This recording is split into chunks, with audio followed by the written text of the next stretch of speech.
Cuando nuestra familia se entrega al Señor, era en el año 75, entregamos nuestra vida al Señor en una iglesia pentecostal chiquita tirando a mediana. La música era horrible, las letras eran melodías de cuarta, era horrible, porque nadie afinaba una guitarra, las letras eran temas traducidos del inglés que ni entendíamos lo que decía, pero los repetíamos. La predicación en el 80% de los casos era interminable, desconcertante. Firmábamos un pacto de membresía que no íbamos a beber alcohol, no íbamos a masticar chicle, las mujeres no se iban a depilar y no nos íbamos a juntar con ninguna que se depilara, por ejemplo. Y ustedes dirán, ¿y cómo hiciste para sobrevivir? Miren, yo decía en el servicio pasado, de alguna manera ese era mi mundo. De alguna manera aprendí a amar ese mundo. Había algo que nos atraía, en este caso a los Gebel, a seguir congregándonos, a ser fieles. Incluso comenzó a gustarme la música de la iglesia, amábamos servir al Señor. Los jóvenes de aquel entonces, los adolescentes, fundamentalmente teníamos temor de Dios. Teníamos temor de Dios. Sí, la doctrina era horrible en el sentido de que nos prohibían todo era pecado, mirar la tele era pecado, no sé, tener teléfono era pecado. Pero aún así teníamos temor de Dios, no se nos ocurría pecar, no se nos ocurría meter la pata. Sabíamos que habíamos aceptado a Cristo de una vez para siempre. No teníamos un evangelio que dijera, te va a ir bien y vas a tener un auto del año, un 0 kilómetro. No pensábamos, ahora porque tienes a Cristo tienes que comprarte la casa, o vas a tener buena ropa, o te va a Dios bendecir en todo. No se nos predicaba eso, se nos predicaba de que venía la tribulación, de que los tiempos iban a poner difíciles, que Cristo estaba a las puertas. Sin embargo, había una fidelidad que no he vuelto a ver en mucho tiempo. Y muchas veces, ahora a esta edad, me pregunto si ese evangelio que heredé es el mismo que hoy estamos viviendo. Era horrible congregarse, aburrido, pero estábamos firmes porque habíamos descubierto algo que se fue perdiendo con los años y este es el punto. ¿Qué es lo que se fue perdiendo? ¿Qué vimos que hoy la gente no ve? Para esto le preguntaba al Señor, ¿qué quieres que le diga a tus hijos este domingo? Y Él me decía, quiero que los lleves a las Escrituras, a una cárcel en Filipos. Hay un episodio donde Pablo y Silas están en una celda, en lo más profundo de la celda, en la parte más baja, dice las Escrituras. Son los días en que las buenas nuevas eran noticias frescas. Todavía no había iglesias como esta. Y ahí hay dos tipos, Pablo y Silas, encerrados en una celda. Y el punto principal es que están cantando. Ellos dos están cantando. Están haciendo un evangelio subversivo, transformador, cantando. Antes que termine el día, el carcelero, el centurión romano que cuida las puertas, va a estar de rodillas temblando y suplicándole a estos dos hombres, señores, ¿qué puedo hacer para ser salvo? En cuestiones de unas horas, el carcelero rogará por la salvación. A lo que Pablo responderá de una manera sencilla, escueta y explícita, cree en el Señor Jesucristo y serás salvo tú y tu casa, toda tu casa. Tal cual era el evangelio como yo lo abracé hace 43 años. En primera instancia no quiero hacer el evangelio más complicado que eso, yo quiero conservar la profunda simplicidad de ese evangelio por todos los tiempos. Pero la pregunta del día es, ¿qué vio ese carcelero en Pablo y Silas para que él se postrara de rodillas? Ahora le voy a relatar los acontecimientos. Y dijera, quiero ser salvo, quiero lo que ustedes tienen. ¿Qué es lo que vio? ¿Qué tenía Pablo y Silas? Yo creo que Pablo y Silas son para él todo lo que los cristianos deberían ser en el mundo. Un olor grato, la fragancia de Cristo. Pero ¿a qué huele Pablo y Silas para que desesperadamente el carcelero anhele ese perfume? Esa es la pregunta, ese es el quid de la cuestión y el punto de inflexión esta mañana. Vamos a convenir algo, ¿por qué estaban en esa celda los muchachos? Porque hay de los que pueden pensar, bueno, capaz que estaban presos porque hicieron un lío y se lo merecían, capaz que los agarró la migra o andaban sin papeles. No. Esto es así, Pablo y Silas están predicando. De pronto pasan por una ciudad, había una adivina, alguien que por lo menos hacía este oficio de adivinar el futuro. podía ser una embustera o no, pero la Biblia dice que tenía un espíritu de adivinación. Y había dueños de esa mujer, porque la mujer era una esclava, que capitalizaban ese don. Entonces la mujer adivinaba el futuro y había alguien que cobraba, era una suerte de trata de blancas, pero en tema de adivinación y no de sexo. Y esta mujer, cuando ve a Pablo y Silas, el espíritu inmundo que estaba en ella se subyugó. Y esta mujer decía: escuchen a estos hombres que predican al Cristo verdadero. Eso iba ella diciendo antes que ellos lleguen. O se ponía delante y decía: silencio! Ellos tienen al Cristo verdadero. ¿Qué hace Pablo? Le molesta que esta mujer, que dice que tenía un espíritu engañoso, fuera delante de ellos. Y dice: ordeno al espíritu que está en ti que salga fuera. Y la mujer es liberada de la opresión demoníaca. Pero se le arma un lío a Pablo y Silas, porque los tipos que capitalizaban la adivinación de ella, los que cobraban por la adivinación de su esclava, se le pusieron locos porque les arruinó el negocio. Cuando les arruinó el negocio, lo fueron a denunciar a los magistrados. Estos dos están alborotando la ciudad. Y entonces, por reprender un espíritu y por hacer salva a una mujer de su opresión, Pablo y Silas van a dar con sus huesos en la cárcel. Y por eso, sin derecho a un juicio justo, sin mediar una apelación, fueron azotados, dice la palabra, en público, desnudados, flagelados, humillados y puestos en la cárcel. Si el carcelero sabe esto, sabe que son dos tipos inocentes. ¿Qué hace un inocente en la cárcel? Lo que harías tú y lo que hago yo. Yo no paro de gritar en toda la noche: soy inocente, no soy yo no soy el hijo del Chapo. Yo empiezo a gritar, ¿no? Pero el carcelero ve dos hombres inocentes que tienen todo el derecho a maldecir y a murmurar, como inclusive los culpables que van a parar ahí.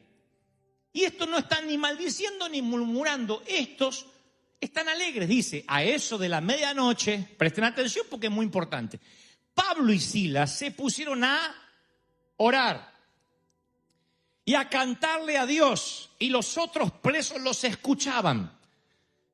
Yo digo siempre que el carácter se ve más por nuestras acciones que por nuestras reacciones que por nuestras acciones. La esencia se ve bajo presión. La esencia se ve cuando estás en una olla caliente.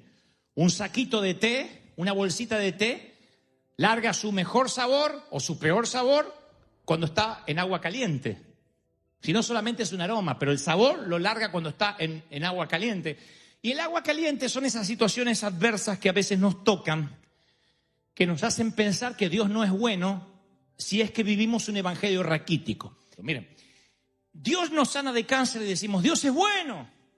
Dios nos hace entrar a nuestro hijo a la universidad y decimos: qué bueno que es Dios. Uy, qué bueno que es Dios que no choqué. Qué bueno que es Dios que el seguro me pagó. Qué bueno que es Dios. Mi suegra no viene este verano. Qué bueno que es Dios, porque me salieron los papeles.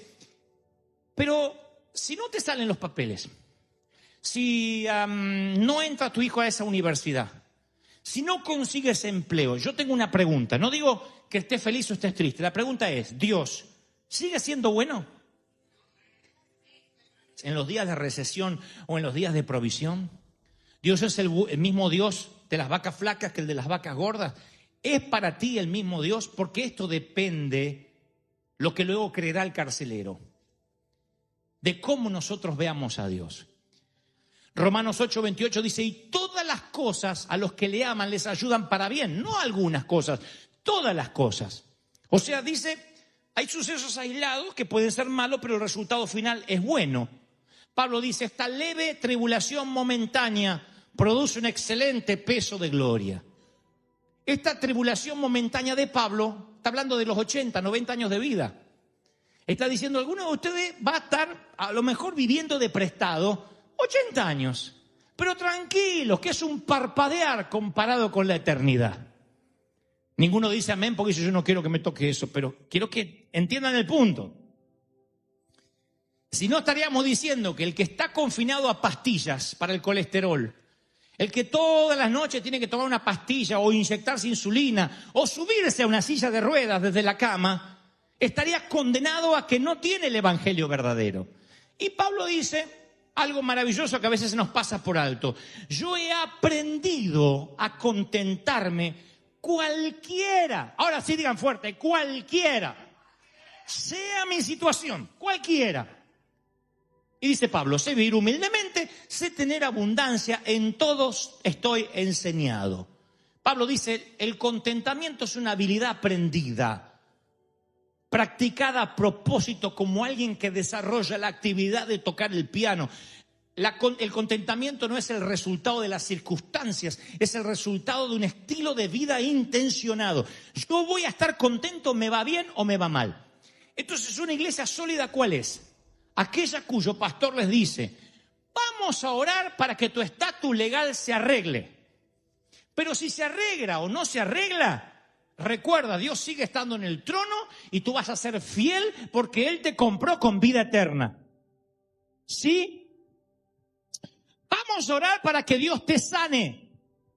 Pero si Dios decide no sanarte, tú vas a alabar y adorar igual. Aprender a contentarte.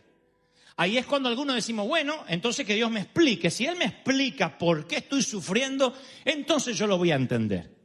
Ahí es cuando yo digo que si crees que una explicación aliviaría tu dolor, tu esperanza no está en Dios, tu esperanza está en la explicación. Y Dios quiere que Él sea tu esperanza. Si vas a la tumba queriendo entender la razón del dolor, es que no confías en Dios. Las explicaciones son un sustituto de la confianza. Y tú dices, ¿por qué? ¿Por qué Dios no me sana y ya? Hay explicaciones que nos las dará de este lado de la eternidad y hay otras que entenderemos después. Pero si tu fuente de alegría es tu sanidad, si tu fuente de alegría, tu elixir de la juventud y de la alegría es tu prosperidad, el auto que conduces, la casa en la que vives, el día que tu fuente de la felicidad empiece a ir mal, tú dejas de estar alegre, te pones triste y Dios dice, ¿ves? Tenías idolatría en tu corazón.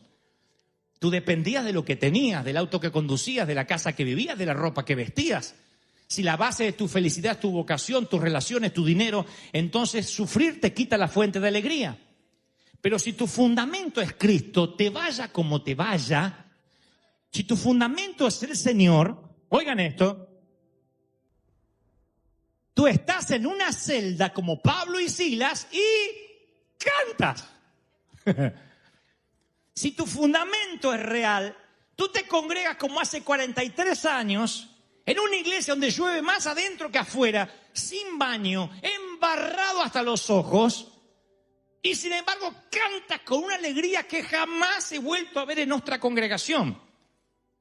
Nosotros hablamos de un Cristo, en nuestro caso, los Gebel, que a mi mamá le había devuelto la vida eterna, a mi papá le había quitado el alcoholismo, los había hecho libres de adicciones y eso era lo más importante. Él tenía que seguir trabajando de carpintero, mamás creando hijos.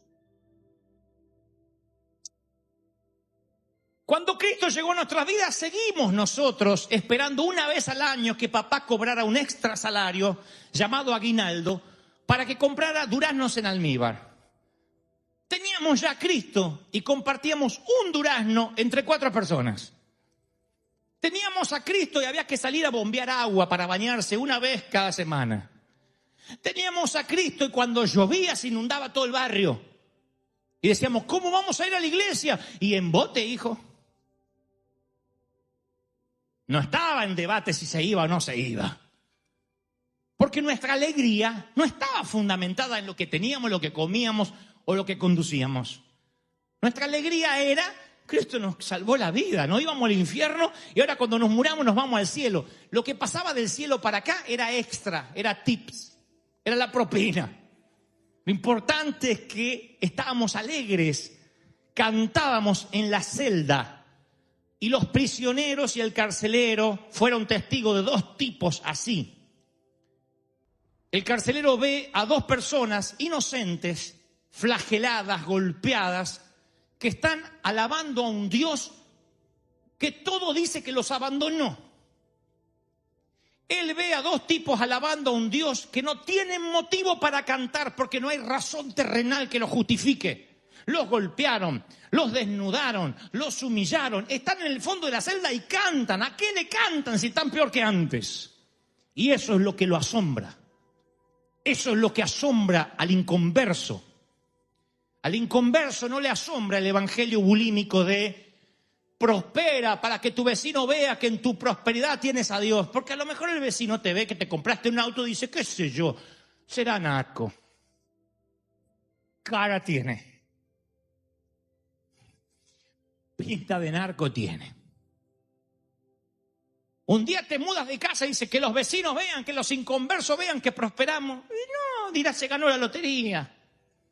No es lo que le llama a los ateos la atención, ver nuestra prosperidad. Al ateo no le sorprende si terminaste los estudios. A lo que le sorprende a él es que vives en el mismo mundo que él, o quizás peor, y por alguna razón él piensa, ¿qué poder hay en el cosmos? Que este tipo, que no tiene razón para estar feliz, no deja de cantar. Todo el barrio donde yo vivía se sorprendía de que mi papá salía silbando. De la misma casita vieja y deshecha y viejita, él salía todas las mañanas. Y eso era lo que sorprendía a los vecinos. Había una alegría que era sobrenatural. Es lo que pasa en los funerales, donde hay un hijo de Dios involucrado, tanto en la muerte como en los que sobreviven. Cuando viene un inconverso, el sitio mejor para predicar el evangelio es en un funeral. Porque viene el ateo y piensa que te va a haber tirado arriba del cajón, destruido. ¡Ah! Y sin embargo te ve dolorido, lógico, pero entero. Y te dice, no entiendo, ¿dónde sacas tanta paz? Y tú le dices, ¿cómo no voy a estar en paz si sé que lo voy a reencontrar pronto? Lo voy a echar de menos, pero nos vamos a ver pronto allá en el cielo. Y eso es lo que dice, ¿qué persona, qué poder hay en el cosmos que ante la muerte, aún en la celda más oscura, sigue alabando a Dios, sigue glorificando al Señor? Eso es el corazón del evangelismo. ¿Por qué tus seres queridos no se convierten? Porque no te ven feliz, porque no te ven contentos. Los carceleros solo se sorprenden cuando ven alegría, cuando no hay razón terrenal para tenerla. Eso es lo que sorprende. Eso es lo que sorprende al carcelero. Ve dos tipos que no tienen por qué estar adorando y están adorando. Ahora, en algún punto de los acontecimientos el carcelero se duerme, dice la Escritura. Y de repente se despierta por un estremecimiento brutal, un seísmo, una suerte de mini terremoto, donde el terremoto abre la prisión y rompe los grilletes. Tiene que haber sido fuerte en la escala de Richter, tiene que haber sido 7.8, 8.2 mínimo. De repente todo se mueve. El carcelero se despierta, ve lo que sucedió y como todo soldado noble que sigue al emperador, cualquier soldado noble de Roma sabía que si se te escapa un prisionero, directamente tu cabeza rueda por la arena antes del amanecer. La prueba está que cuando los ángeles liberan a Pedro de la cárcel, todos los guardiacárceles fueron ejecutados por el César o por el procónsul. Así que cuando él ve que las puertas de la cárcel se abren y él se despierta, ni se molesta en perseguir a los prisioneros, son muchos. Toma la espada, la desenvaina y está dispuesta a clavársela en un acto heroico, estoico.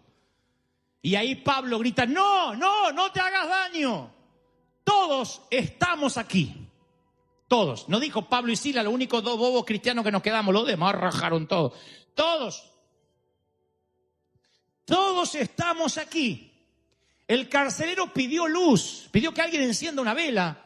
Entró precipitadamente y se echó temblando a los pies de Pablo y Silas y les rogó, señores, ¿qué tengo que hacer para ser salvo? ¿Qué fue lo que ablandó el corazón? ¿Qué fue lo que lo estremeció? Yo creo que lo primero que lo estremece a él es ver dos personas inocentes, puras, piadosas, alabando en medio de la crisis. Ahí es lo primero que yo creo que le sorprende al carcelero. ¿Qué es lo segundo que le sorprende? Que cuando se va a quitar la vida, Pablo dice, no, estamos acá. ¿Qué le importa a Pablo y Silas la vida de un extraño? Y es más, la vida de su enemigo. Y es más, quizá ese fue el que lo azotó. ¿Qué haría un creyente anoréxico? Está bien que se mate, aleluya. Te vas a arder en el infierno por haber tocado al Hijo de Dios.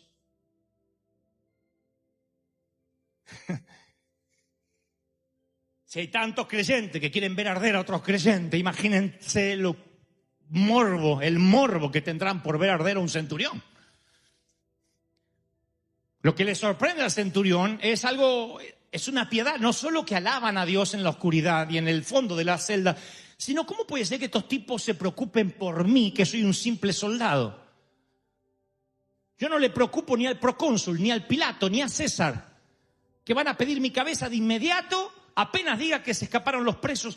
¿Cómo puede ser que yo a estos tipos les agrade o que les importe? Eso es lo que termina de convencer, transformar el corazón del carcelero para que diga, ¿qué hago? ¿Qué hago para tener lo que ustedes tienen? Es que primero, tienen un poder que los hace alabar y adorar que él nunca ha visto antes. Segundo, una piedad que él no vio antes. De todos los milagros, el que más repitió Jesús estando en la tierra fue la curación de leprosos. Mientras que algunos opinan que lo importante era que le quitara las llagas, yo me atrevo a pensar que lo importante en esos leprosos era restaurar la capacidad de sentir de nuevo, porque la lepra en ese entonces era la pérdida del tacto. Los leprosos no podían sentir ni placer ni dolor. Y vivir entumecido al mundo que te rodea es una manera peligrosa de vivir la vida, porque no sientes nada. Entonces Dios les da la capacidad de sentir. Es un regalo, trae el placer y el dolor. Y lo peor que le puede pasar a la iglesia es tener la lepra del entumecimiento. No sentir piedad por los que se pierden. Ahí es cuando la iglesia deja de crecer, ¿ven? Cuando uno deja de sentir dolor por las almas perdidas, hay sillas vacías. Hay servicios que no se pueden realizar. Hay una historia allí en los libros de Josefo, es un historiador que aunque su libro no aparece en el canon bíblico, pero aún así son historias verídicas y una de ellas cuenta la de el centurión romano que metió a 50 cristianos en un lago congelado y les decía, nieguen a Cristo y lo sacaremos de ahí. Nieguen a Cristo y lo sacaremos de ahí. Y uno a uno, cantando y cantando y cantando, se le iban estumeciendo se le ponían duros los miembros, las extremidades, las piernas, e iban muriendo congelados. Y el centurión se conmovía, le decía, nieguen a Cristo y lo sacaremos de ahí. Y ninguno negaba a Cristo. Hasta que uno de ellos dijo, niego a Cristo, niego a Cristo, niego. Y entonces lo sacan, lo calientan junto a la fogata y tal como le prometieron, lo envuelven en mantas y lo dejan regresar a casa. Pero no tardó mucho tiempo en que el centurión empieza a quitarse su ropa militar. Y alguien le dice, ¿qué hace? A lo cual él responde, yo voy a tomar el lugar del número 50. Porque en toda mi vida de militar, nunca, jamás he estado sirviendo a un señor por el que valga la pena morir como esta gente. Nunca jamás conocí un poder tan grande que hace que ellos decidan morir. Este debe ser un poder más alto que el de Roma, por lo que hace que 50 justos decidan morir por una causa. Eso es lo que convierte a una persona. Eso es lo que hace que la gente diga, yo quiero estar ahí. Porque te hace cantar. Perdiste la casa y estás alegre. ¿Qué cara te vio el agente de bienes raíces cuando te dijo que ibas a perder la casa? ¿Qué cara vio en ti el gerente del banco? Tú me estás diciendo algo como, me estás pidiendo que sonríe así, ay, perdí la casa. No, lo que te estoy diciendo es que a lo mejor te pongas triste, pero que le digas, uy, qué pena, entonces no se puede hacer nada.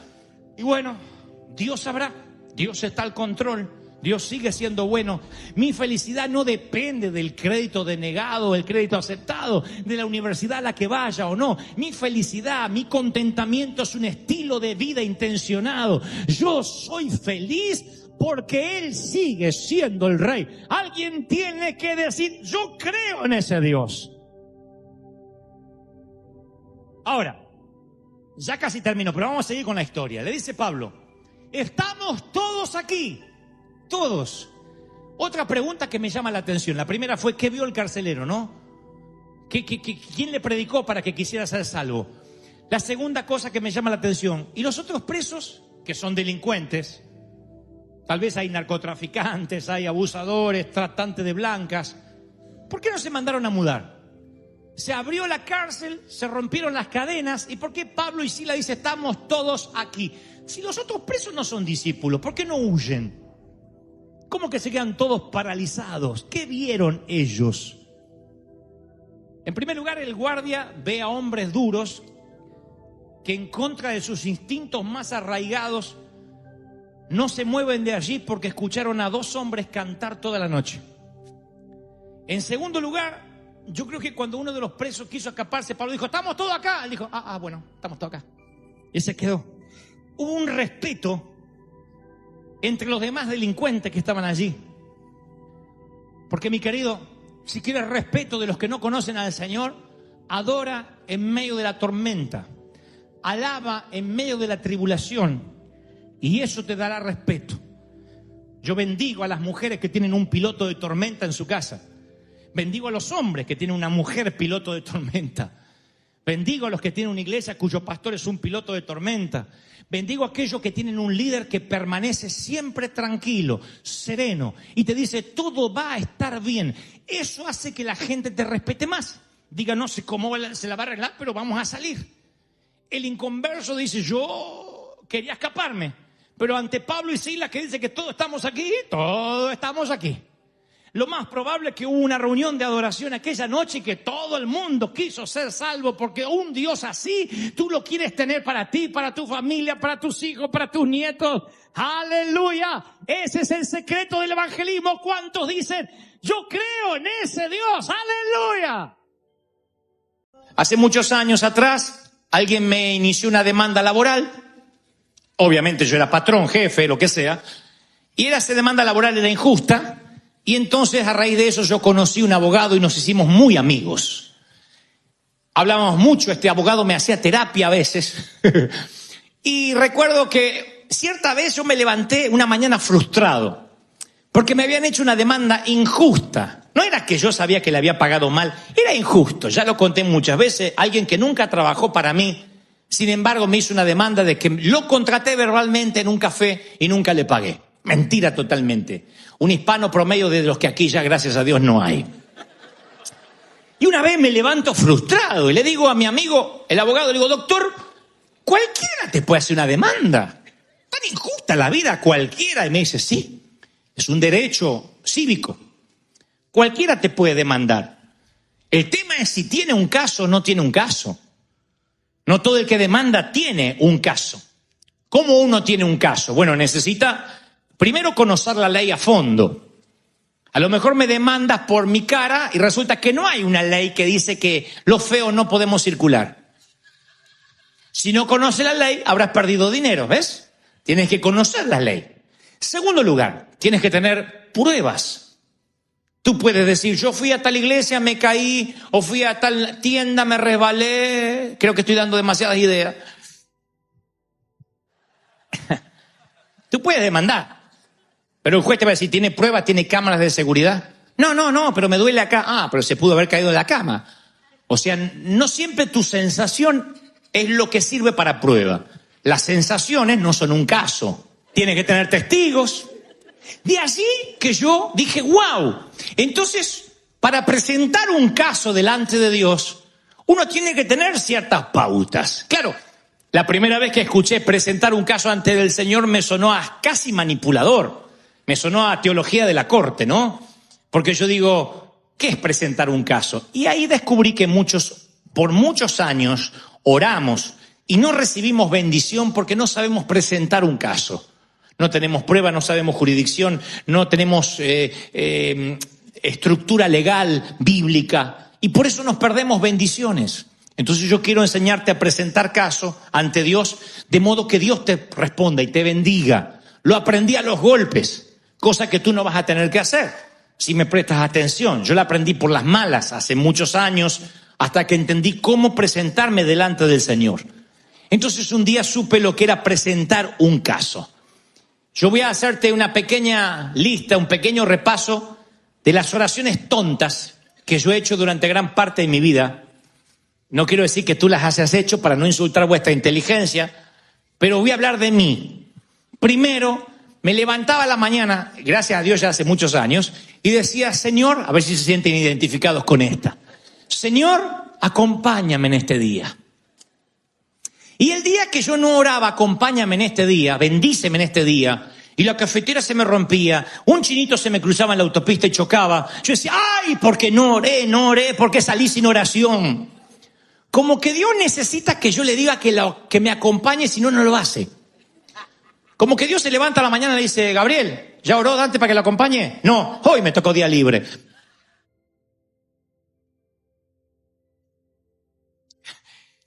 Es un relleno. Porque dice que Dios llena todo, los cielos y la tierra. Y los que tenemos a Cristo en el corazón, el Espíritu Santo vive dentro nuestro hasta cuando duerme. Todo el tiempo, full time. Entonces, bendíceme en este día, acompáñame en este día, es una redundancia. Si eres cristiano, Cristo está en ti. Él no te deja, aunque metas la pata, aunque te equivoques, hasta el último día de tu vida, Él vive dentro tuyo y no te va a dejar nunca. ¿Sí? No tienes que decirle, acompáñame. Sigo con la serie de oraciones tontas que yo hacía. A ver si se identifican con esta. Señor, si es tu voluntad. Es como que la oración es oficial cuando le metemos esa frase. Si no, no es oficial. Es un taco sin carne, un taco sin pollo. Hay que meterle si es tu voluntad. Pero me di cuenta que esto no es algo que uno dice por humildad. Ay, porque estoy sujeto a su voluntad, sino por cobardía. Ora por mí para que Dios me dé un trabajo. Vamos a orar que sea la voluntad de Dios. ¿Cómo no va a ser la voluntad de Dios que trabaje? No sé si es la voluntad de Dios sanarme. Y Dios quiere sanarte. Hay un montón de otros factores que no competen hoy al mensaje de la fecha. Pero si es tu voluntad, a veces es un reflejo de cobardía.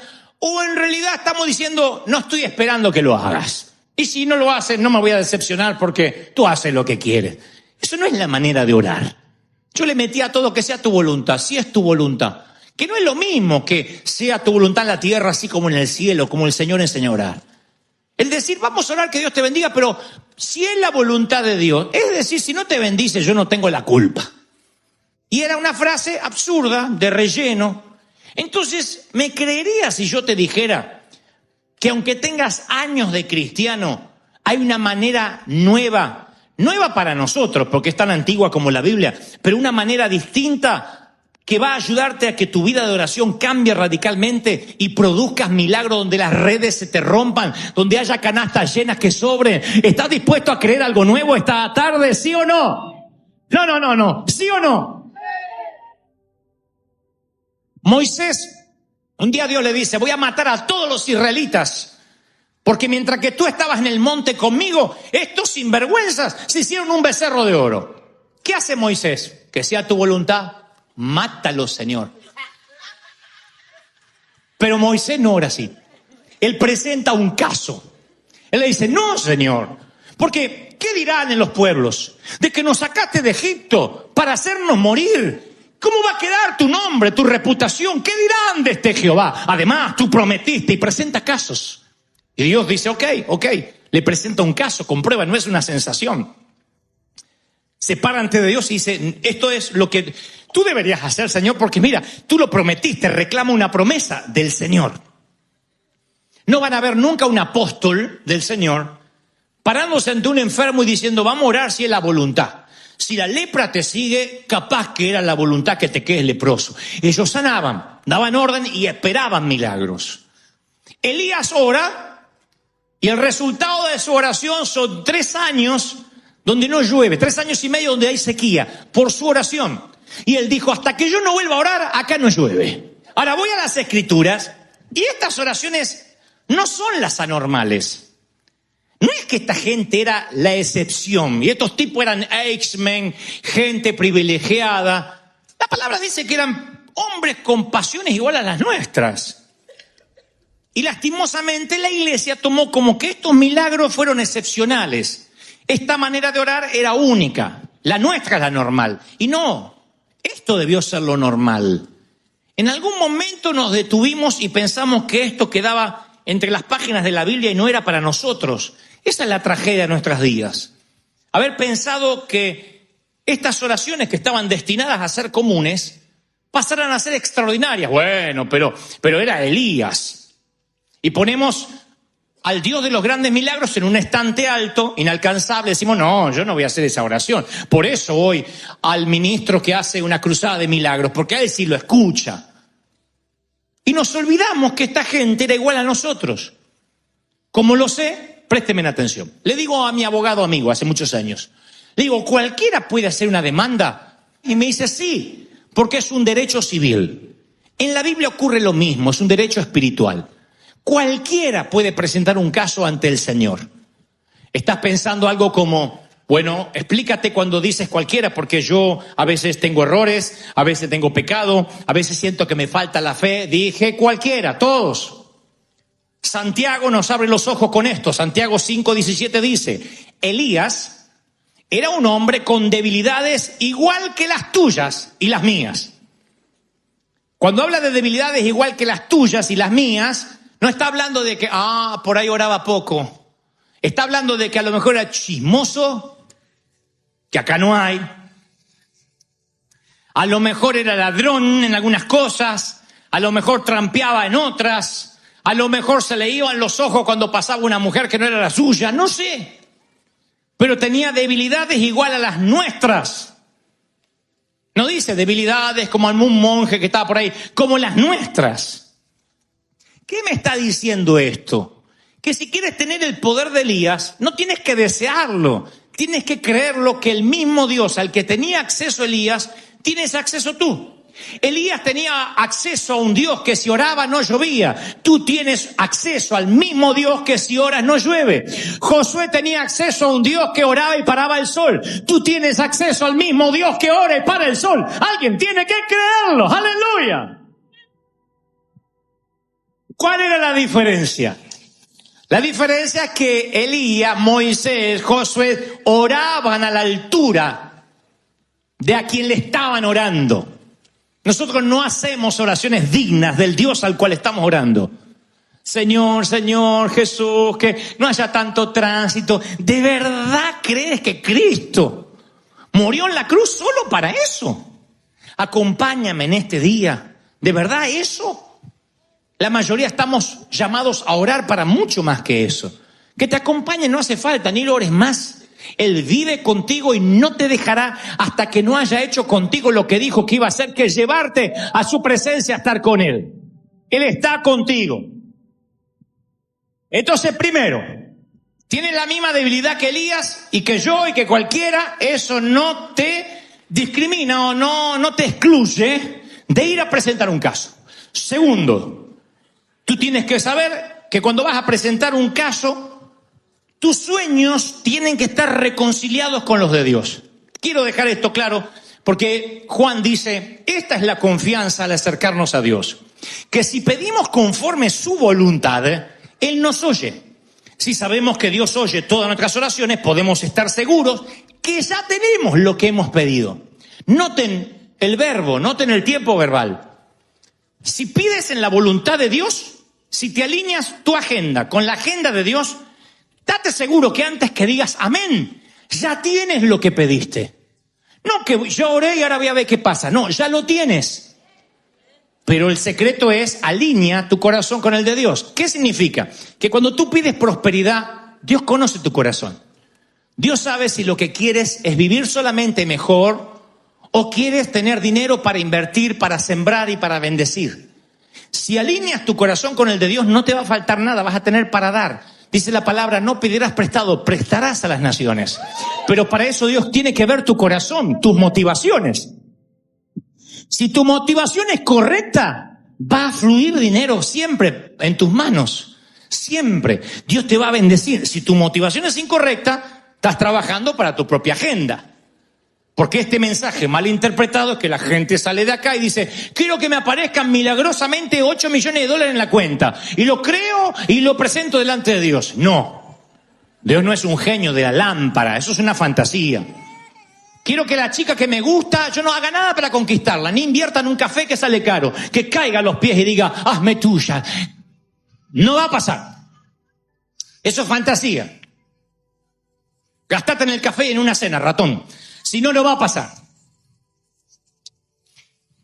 Pero uno puede creer de que la fantasía es eso. Oh, digo cualquier cosa y ahí andan muchos predicadores y mucha gente diciendo reclamas un pacto, decláralo y va a ocurrir. No, tú tienes que alinear tu corazón con el de Él. No puedes pedir boberías o algo que rompa los principios bíblicos. Por mucho que te moleste la suegra, no puedes pedir que se muera.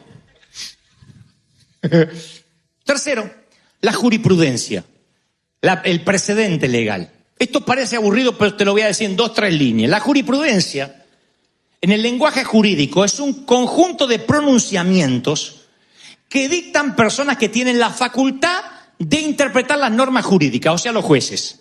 Si un juez le da 20 años a alguien por robarse un boleto de Disney, va a haber otro que no puede decir es un delito menor, porque ya hubo un juez que fue muy duro y dio 20 años. Está obligado a volver a dar 20 años porque el fiscal lo va a pedir. ¿Me expliqué bien? ¿Sí? Se llama precedente legal. La Biblia es un libro, yo ya lo dije una vez, de precedentes legales. Josué ora para que se detenga el sol y va a buscar los precedentes legales. Dice, Señor, tú le dijiste a Abraham, a Isaac, tú le dijiste a los profetas, tú dijiste que nos ibas a bendecir. Lo mismo que hace Moisés. Yo reclamo la bendición que está acá. Tú dijiste que nos ibas a bendecir. Lo dijiste acá. Los profetas cambian, las culturas cambian, podemos ser hispanos, anglos, chinos, podemos ser cualquier otra nacionalidad, pero Dios es el mismo, está en el mismo trono, Dios sigue haciendo los mismos milagros.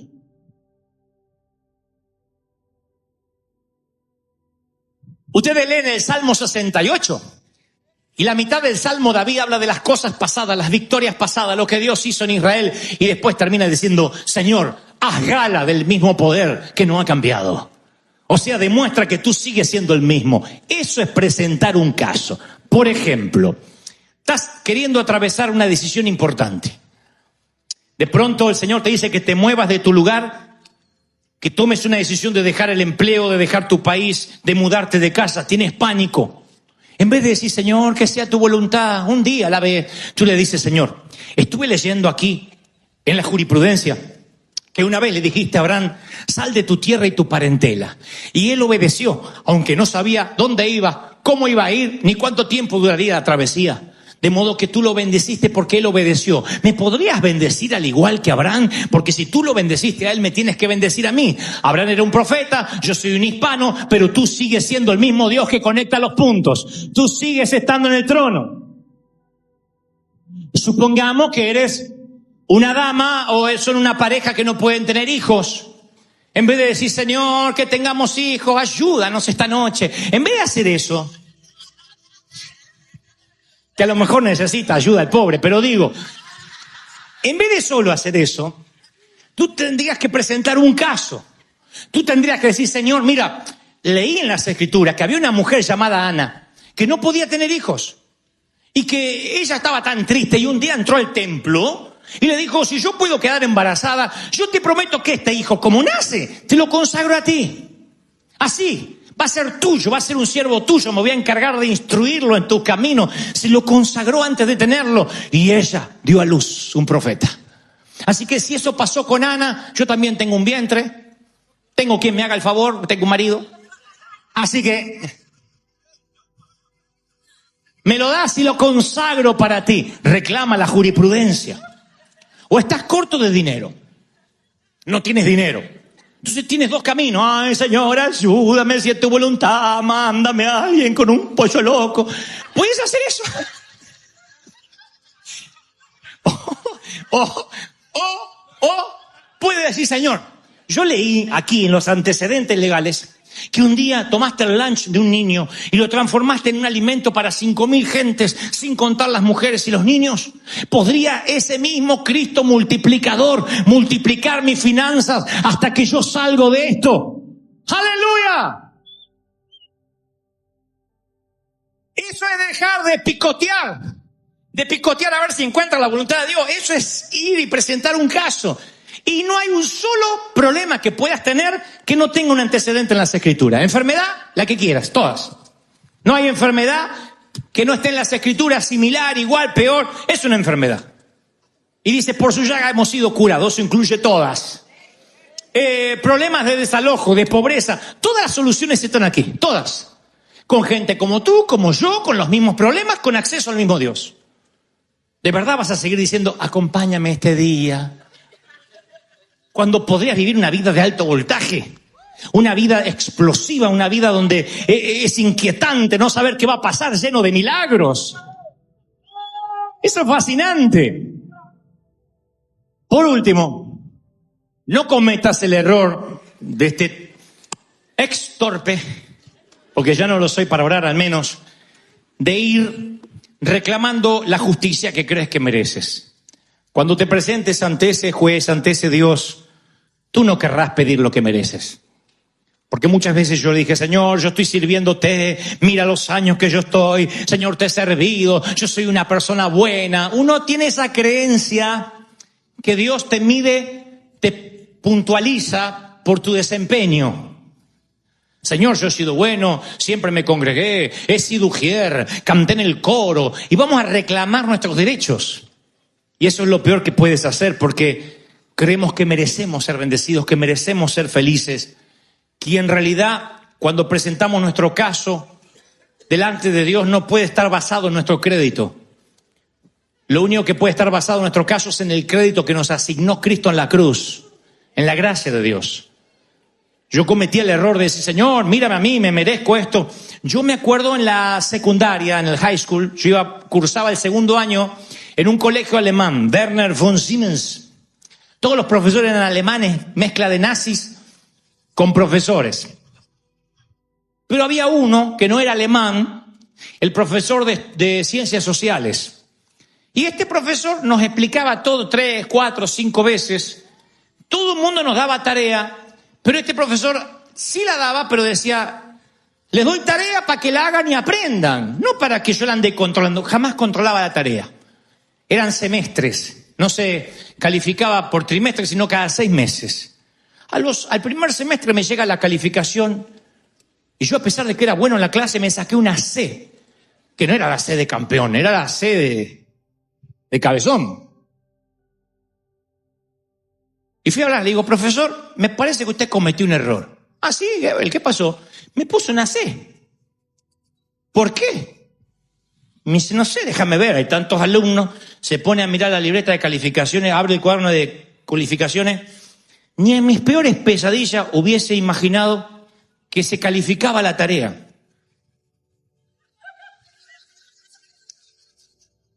Me dice, claro, el promedio no le da porque, miren, la tarea tiene 0, 0, 0, 0, 0, 0, 0, 0, 0. Y usted no dijo que lo había subestimado. Le digo, usted no dijo que la calificaba. No, yo dije que si no la quería no la hicieran.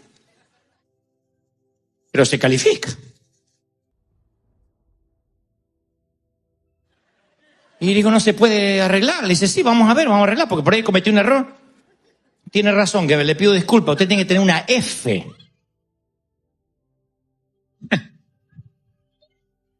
¿Quiere que lo arregle? Y de repente la C me pareció justa. ¿Qué digo justa? Me pareció una ola de misericordia la C. Así que cuando vayas a orar y presentar un caso ante Dios, no vayas a reclamar tus notas, porque a lo mejor lo que te mereces es una Z. Y tú vas a reclamar por la C o la F. Muchas veces yo cometí ese error. Y si Dios llega a sacar la calculadora, sí que serviste mucho. Y te empieza a calificar el chisme. Porque uno dice, bueno, el desahogo familiar. Pero en la misma lista del homicida, dice, no entrarán al reino de los cielos los adúlteros. Uy, qué feo suena eso. Los fornicarios. Los chismosos. Los mentirosos. Los ladrones. Imagínense los que nos diezman. Y tú fuiste a reclamar, Señor, pero yo estoy desde el desierto y no diezmaste. Ah, pero estás entre los ladrones. Tienes razón. No siquiera puedes, no vas a entrar a Disney, al cielo no vas a entrar.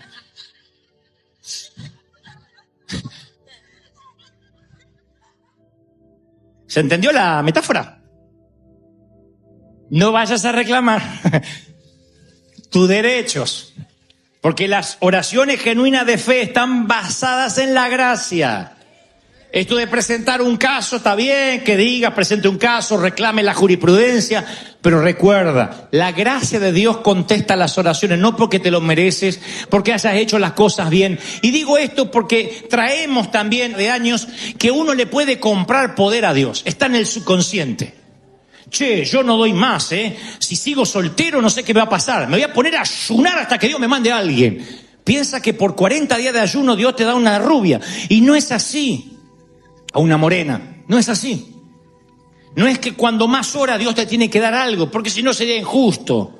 Los que tienen tiempo de sobra son millonarios o son ricos y pueden irse a una mansión en el Caribe, o pueden irse a la playa o a las montañas, tienen tiempo para orar. Tú que tienes 2 empleos para mantenerte, no tienes tiempo para orar más que en el freeway, entonces no serás tan bendecido como el que se va a la montaña 40 días. ¿Ven qué injusto? Dios nunca dijo que podríamos comprarle poder. Jamás Él dijo eso. Nunca. Oramos y ayunamos para calibrar nuestra agenda con la de Él. Tenemos tanta agenda propia que a veces hacen falta 40 días de oración para entender cuál es la voluntad de Dios. Nada más. Después, la oración está al alcance de cualquiera que tenga las debilidades de Elías, las tuyas, las mías, que sepa que Dios sigue estando en el trono y que por gracia te va a responder. Por su gracia, por su misericordia. ¿Reciben esta palabra, sí o no? Así que ninguno de nosotros logra suficiente puntuación por las buenas obras para permitirnos ganarnos un resultado de la oración. Nunca. Es la gracia de misericordia de Dios. Pero presentar un caso es fascinante. Uno va sabiendo que va por la gracia, no va a reclamar nada. Pero yo recuerdo que como oré acá enfrente, reclamando nuestra marcha, reclamando todo lo que hicimos, un día entramos aquí, esto era un desastre, todo oscuro y no había luces. Y entonces oramos aquí en el medio. Unas 3 o 4 personas clamamos al Señor y dijimos: Señor, que este sea un altar donde se predique. Todo oscuro, e iluminaban con linternas unos hermanos que vinieron cuando sabíamos que iban a demolerlo antes de que viniera la iglesia.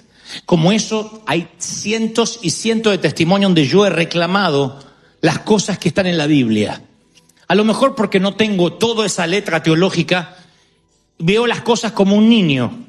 Pero las veces que caminaba por un estadio vacío en Argentina, decía: Señor, nadie me conoce en mi país, nadie. Pero en una noche tú mandaste un ángel para que matara a todos los enemigos. En una noche tú puedes hablarle a todo un país para que se sepa que mañana va a haber una cruzada acá. Y reclamaba lo que estaba en la Biblia. Y al otro día venían 50.000 personas, la primera vez que convocamos a un estadio, sin saber quién convocaba. El Señor lo soplaba porque estaba, lo diré de esta forma, no obligado, pero la palabra dice que Dios no miente. Y la palabra metía a Dios en un embudo donde repetía lo que yo le reclamaba que estaba en las Escrituras. Dios no necesita 6 meses para sanarte. En una noche puede prosperarte. En una noche Dios puede cambiar. En una hora, en un momento, mientras caminas al estanque, mientras regresa, mientras vas a ver al sacerdote. Ese Dios no ha cambiado. Alguien tiene que aplaudir. ¡Wow! ¡Vamos! Antes de alcanzar el sueño, antes de llegar a lo que te habías propuesto, hay una etapa llamada transición.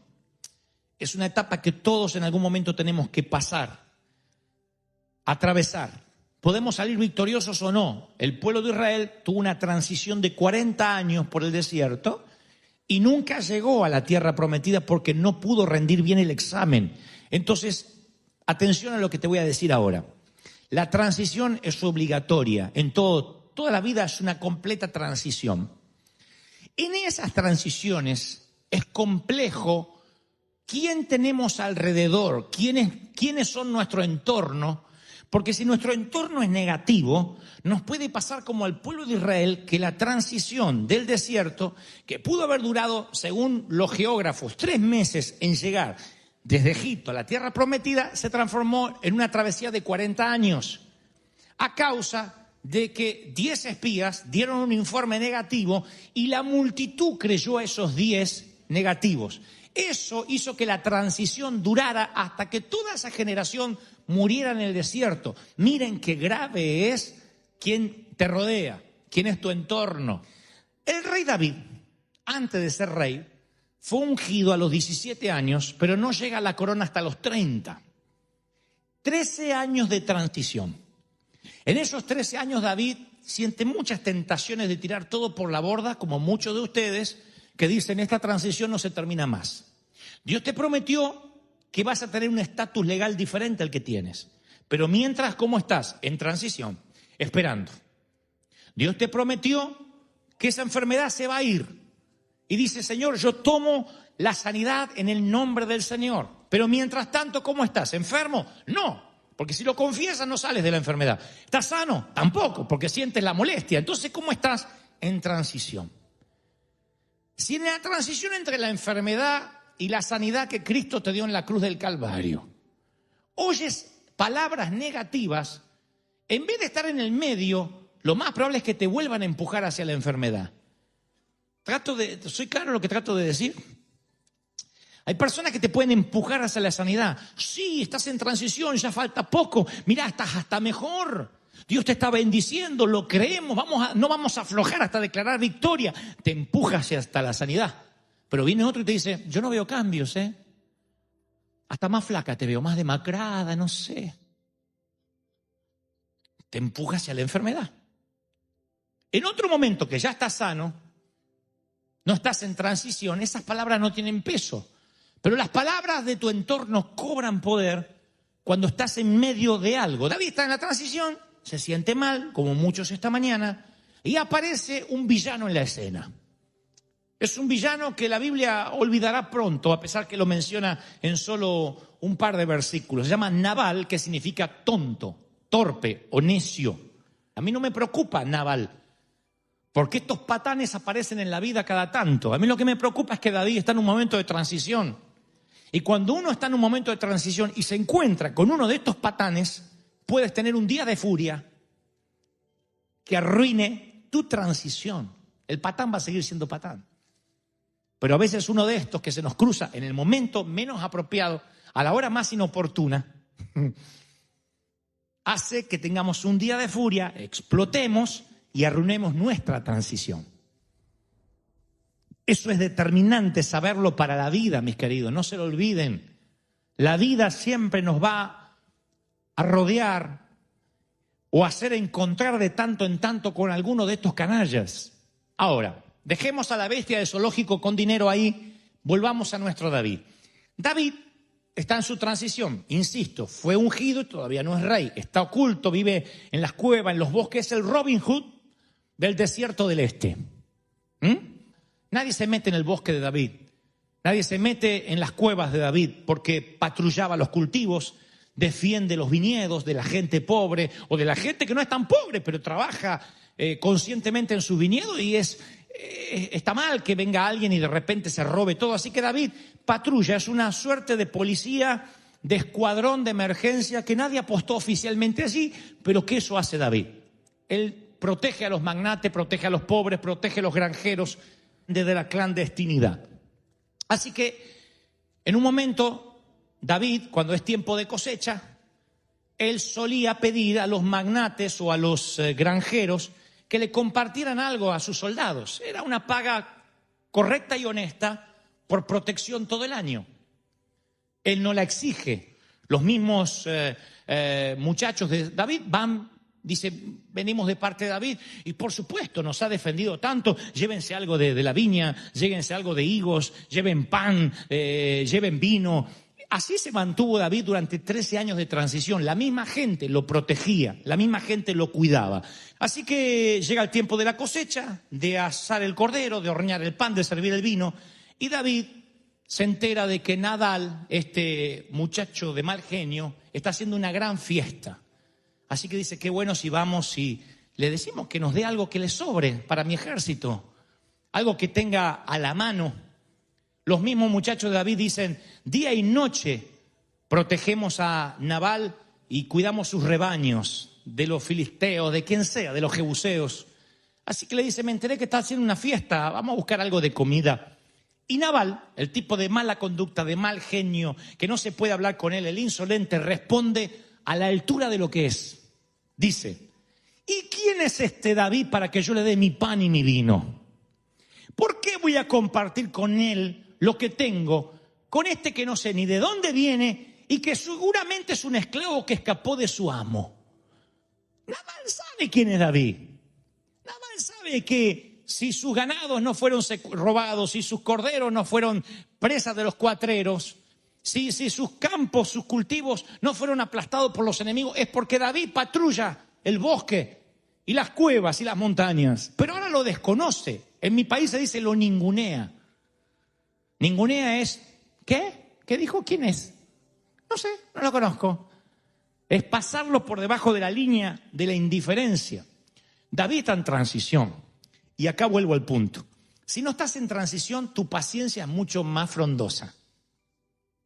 Cuando te agarran en transición, y esto lo deben saber, principalmente no quiero acusar el género femenino, pero las damas deben saber que hay días en el mes que mejor que te eviten el conflicto. Verá 2 días, 3 días y hablamos de lo mismo y soy otra mujer, ¿o no? ¿Es así o no es así? Hay días en que ese no es el día para hablar. Los hombres somos iguales, ¿eh? No sé qué nos pasará, pero algo nos pasa. Que hay días que no es el mejor día para pedir un aumento, no es el mejor día para ir a quejarse, no es el mejor día para llevar un chisme. Tú tienes que oler la atmósfera antes de hablar, porque puede que estés hablando con alguien que esté en su transición y le generes un día de furia. Por eso es peligroso quien se acerca, porque este patán, en vez de decir, sí, ahí va un poco de vino y un poco de pan, dice, ¿quieres? Para que yo le dé. Y David monta en cólera. David dice, lo único que me faltaba. Estoy esperando hace casi 13 años una corona que Dios me prometió que nunca llega. Estoy con estos 600 tipos que entre los 600 no hago uno porque son menesterosos, amargados. Mirá la gente que me tocó. Lo único que quiero es comer. Ustedes saben que cuando uno tiene hambre y no come se pone de mal humor. David va a pedir comida amablemente. Podría tomar la comida por las armas. Cae con sus 600 hombres y nos llevamos todo esto. Y otra cosa, es gentil, va a pedir y el otro dice, ¿quiere? Para que sea otro.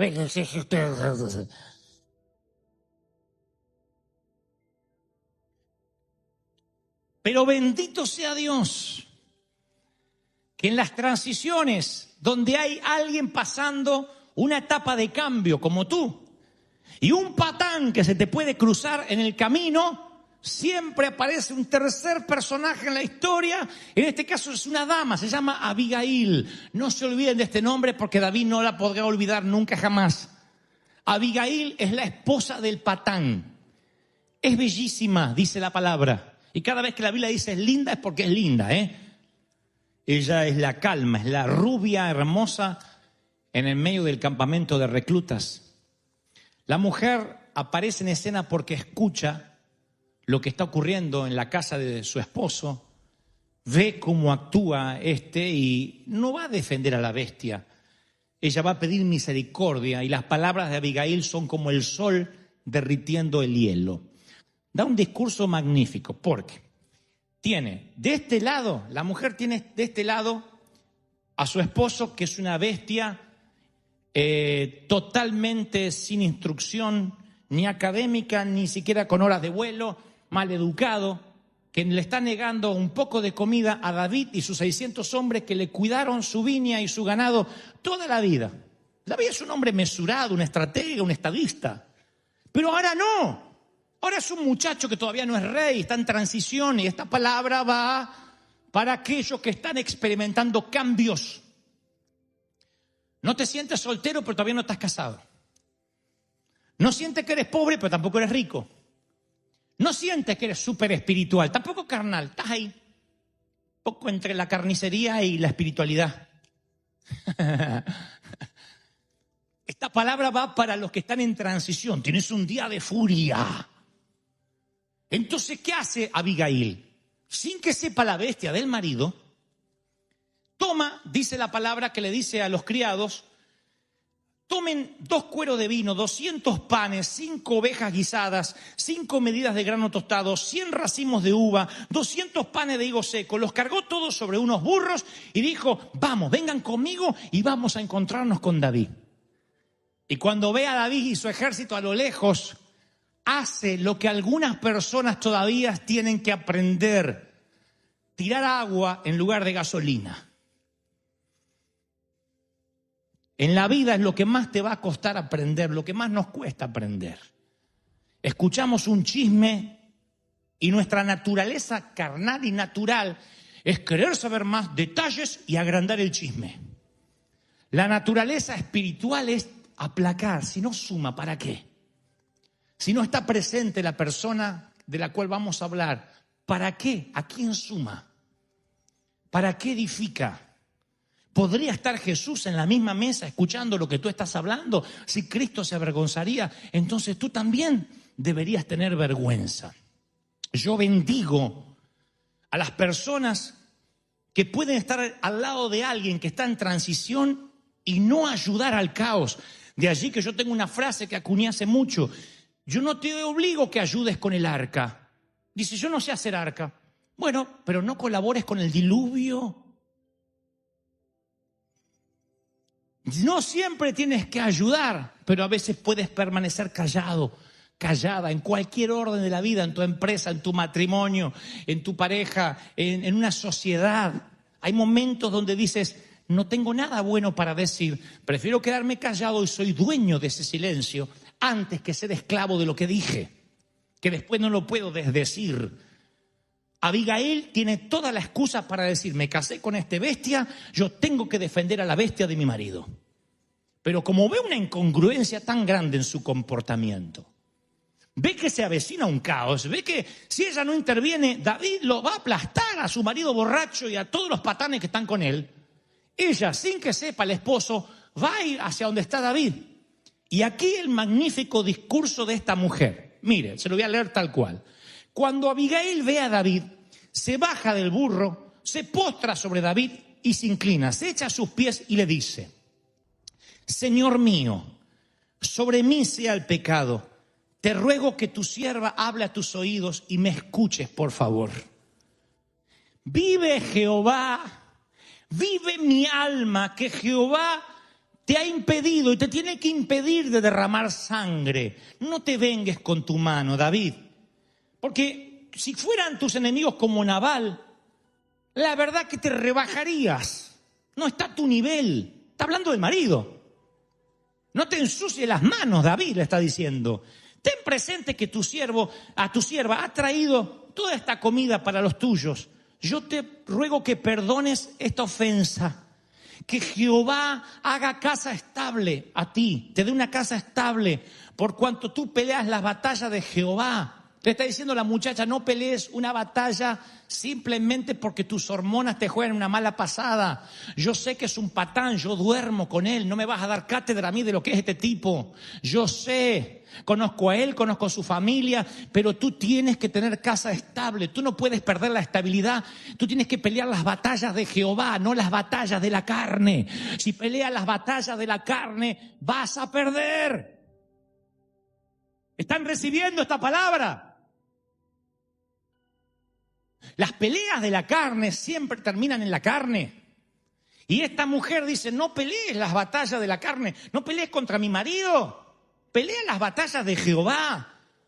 Los filisteos, los jebuseos, un enemigo digno. Toma este presente que yo he traído a los que te siguen a ti. Perdona las ofensas. Aunque alguien se haya levantado para perseguirte, sigue hablando ella, y atentar contra tu vida va a ser ligada en la faz de los que viven delante de Dios.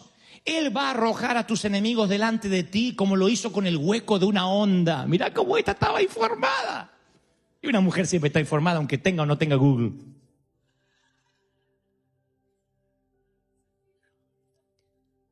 Mataste a un enemigo. Yo conozco otro patán como el que duermo yo. Se llamaba Goliat. ¿Y sabes cómo lo mataste? Con una piedra. ¿O fuiste con 600 tipos a matar a los filisteos? Eras un chiquito. Y nosotros en casa hablamos todo el día, toda la semana de tu hazaña, que con una piedrita liquidaste a un gigante. ¿Desde cuándo los gigantes son tan importantes para ti, para poner a todo tu ejército en arrebato y venir en contra de mi marido? Es otro idiota más. Es otra bola de grasa como Goliat. Si vas a matarlo, que sea una piedrita, no pongas a tus hombres. Eso es lo que le está diciendo esta mujer. Aunque se hayan levantado contra ti, Jehová tu Dios te dará a los enemigos. Y cuando esto acontezca, Dios hará conforme todo el bien que ha hablado de ti y te pondrá sobre príncipe en Israel. La mujer le profetiza o certifica la profecía. El marido no sabía quién era David. La mujer dice, tú serás príncipe sobre Israel. Declara el rey que hay en él. Cuando tú declaras el rey del que está a tu lado, se levantará el rey. Pero para eso tienes que declarar el rey que hay en tu hijo, el rey que hay en tu esposo, el rey del que te rodea. Tú declara el reinado de Dios sobre él y el rey se va a levantar, el príncipe se va a levantar. ¿Cuántos dicen amén? Pero declara palabras sobre el rey. Declara palabra profética sobre el rey. Tú serás príncipe sobre Israel. Entonces tú no tendrás motivo de pena, ni tendrás remordimiento por haber derramado sangre sin causa, dice la mujer. ¿Vas a matar a este por comida? No, por comida David no mata, aunque sea un patán el que te la niegue. Guárdate, mi Señor, que Jehová haga bien contigo. Acuérdate de tu sierva. Y David la mira y dice, bendito sea el Dios de Israel, que te mandó para que me encontrases. Yo admiro a esta mujer. Y David siente admiración. Baja del caballo y dice, wow, Dios te ha puesto para hablarme y para encontrarme. Alguien hoy tiene que oír este mensaje. Seas mujer o sea hombre, aquí no importa el género. Dios te hizo del género que eres para pararte en fe sobre lo que Dios te dijo que te pararas. Y ante momentos álgidos, arrojar agua y calmar las fieras e impedir que alguien que está a tu lado peque en ira, peque cometiendo un error, porque un día de furia puede arruinar la transición de toda una familia. Un día de furia puede arruinar la transición de toda una iglesia. Y a veces no es tanta la furia que se desató, sino quien ayuda a que se siga provocando.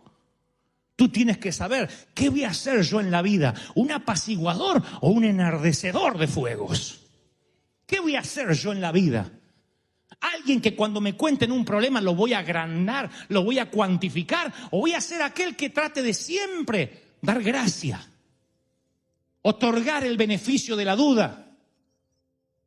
Decir, no me puedo permitir esto porque puedo ocasionar un daño colateral mucho más fuerte. En la vida, en las transiciones, es muy peligroso el papel que tienen las Abigail. Imagínense otra historia. Abigail se queda al lado del marido y dice, sí, ¿quién es ese sinvergüenza? Que venga, lo vamos a pelear. Se hubiese arruinado quizá el futuro del rey de Israel. Imaginen otra historia, otra hipótesis. Abigail va y le dice, mátalo, sácamelo de encima, gordo. Mátalo, no sabe lo que dijo. Dijo que no te va a dar comida y le agrega algo más para que este se enoje más y lo revienta el gordo. Ella va y se hace cargo de algo que no hizo. Le dice, perdona esta ofensa, si la ofensa no es de ella. La ofensa es del marido. David pudo haber perdido todo por un día de furia. Mi querida, yo sé lo que es tener un montón de ropa lavada que nunca te agradecen, niños llorando antes de venir a la iglesia, jefes maltratadores, empleadores discriminadores, alguien te trata mal en el tránsito, te maltratan en tu hogar. Yo sé lo que puedes estar viviendo. Este no es un mensaje para las mujeres, para los hombres también. No pierdas tu ministerio ni tu vida por un minuto de furia en la etapa de transición. Y no la pierdas, porque yo sé lo que es querer levantar un negocio y no tienes el préstamo, intentas mudarte y no puedes vender la vieja casa, obedeces a Dios y las puertas no se abren. Esas cosas van a pasar, se llaman transición. La vida es transición, horas de vuelo. Y en el vuelo hay turbulencias, siempre hay turbulencias, así sea el avión más sofisticado del mundo, pasará turbulencias. El tema es qué hará el piloto, qué hará tu copiloto. ¿Qué harán la gente de a bordo, los tripulantes? Es necesario saber a quién oyes cuando te sientes quebrado, frustrado. Nunca permitas que tu amigo, que tu cónyuge asocie tu nombre con la incomodidad. Nunca permitas que quien te habla sea la persona que quizás te drene de modo tal que tú después te cierres. No. Abigail es una persona que sabe aconsejar, que sabe direccionar, pero busca los momentos. Tú tienes que buscar el momento de acercarte a alguien y ser de bendición, si no vas a ser un canal de maldición. Entonces, cuando estás atosigado o cansado de pelear, uno necesita un hogar. Y esto no hablo en términos de la casa, no estoy hablando necesariamente en términos matrimoniales. Uno necesita un hogar. Yo necesito que mi iglesia sea un hogar. Tú necesitas que esta iglesia sea un hogar. Una casa segura. Mi oficina tiene que ser un hogar, mi casa tiene que ser un hogar. El hogar no es una chimenea encendida con leños. El hogar siempre es tener a alguien con el espíritu de Abigail. Tú necesitas tener una Abigail. Y tú dices, bueno, y yo estoy solo, yo no estoy casado, yo estoy viuda. Insisto, no hablo de pareja necesariamente, de amistades. Si hay alguien que va a tu casa, se sienta a tu mesa a tomar café y cuando se va te deja un espíritu de intranquilidad. No es que seas un santurrón. Dice, no, a ver, ¿qué positivo me llevo de esta plática? Nada. Y en tu propio hogar. Significa que estás abriendo las puertas a Nadal. Pero cuando viene alguien te dice, no te preocupes, no te habrá parecido. No, es que fulano me mira mal. No, mira que es tuerta la pobre, por eso te mira mal. Es visca. Te miró así, pero porque estaba mirando al otro.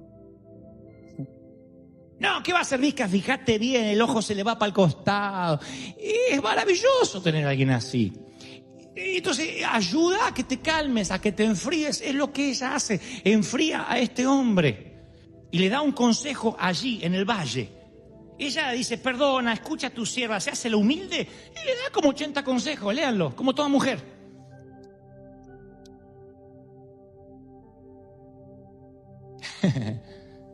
Que te dice, ¿te puedo decir algo? Y